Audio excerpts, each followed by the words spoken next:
When you think about wholeness and contending with these traumatic imprints, so you mentioned some, say, parenting approaches that you disagree with. Are there any approaches or recommendations that you think do more harm than good with respect to contending with trauma or moving towards wholeness? Yeah, any parenting practice or educational practice that focuses on behavior rather than the child's underlying emotional dynamics is going to be harmful. Because what we want out of child rearing is that at the end of it, there should be an autonomous human being, respectful of themselves and of others, who can be authentic and connected at the same time. That's our goal. I don't think anybody would disagree that that's our goal for human beings. Now, that's a natural developmental process as long as we provide the right conditions for it. But nothing in nature develops in the wrong context. So, I could have an acorn in my hand, and the nature of that acorn is to become an oak tree, but not if I leave it on my desk. Right. It needs, water and soil and sunlight and so on. A lot of parenting and educational practices focus not on the long-term goal and development, but on fixing the kids' behaviors in the short term. So, we talk about kids are acting out. What do you do when a kid acts out? Well, look at this phrase, acting out. What does it mean to act something out? When I say acting out, when I say a kid is acting out, you will probably think of a kid who's being oppositional or rude or disobedient or aggressive. But that's not what the phrase means.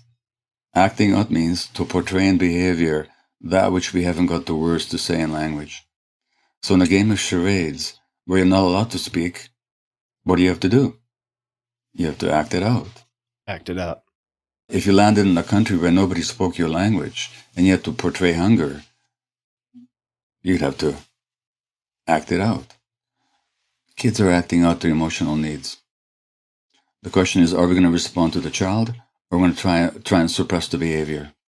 So much of what's taught as parenting advice is designed to manipulate or shape or suppress kids' behaviors rather than understanding the child.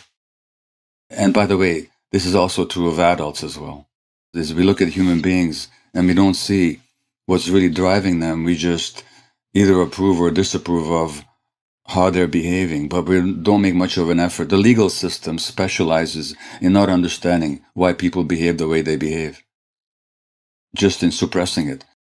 Which is why in Canada, where Indigenous people make up 5% of the population, they make up 30% of the jail population.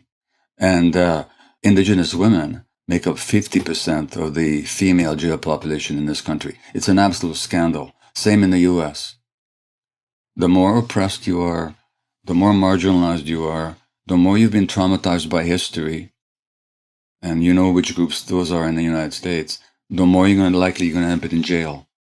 Because the legal system doesn't understand trauma, it doesn't understand human development, and it confuses punishment with rehabilitation. So as a result, in terms of supporting healthy growth of human beings at any level, we need understanding of what's driving this behavior. And it's not a question of allowing bad behavior or permitting it or encouraging it, but it's a question of what are we going to do about the phenomena of aggression or drug use, or in the case of children, rudeness or disobedience or anything else. What are we going to do about it? Are we going to try and just suppress the behavior? Then you end up where we are, with millions of people in jail and lots of kids with learning difficulties and behavior problems and millions of kids being medicated. Or are we going to try and understand what's happening, what's driving it? What are the social, cultural dynamics that are driving so much dysfunction? And it's not that hard to perceive. We have the science, we have the research,